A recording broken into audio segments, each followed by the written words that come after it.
Sa mga anak dito, baka hanggang ngayon ay meron pa rin tayong resentment, galit, tampo sa ating mga nanay o sa ating mga tatay.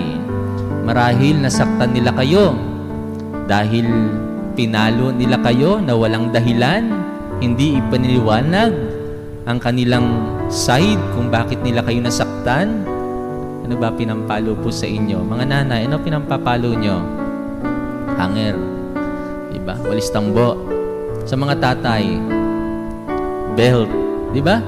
Kaya, iwasan na po ang pamamalo. Ano? Lalo tigit kung wala namang dahilan.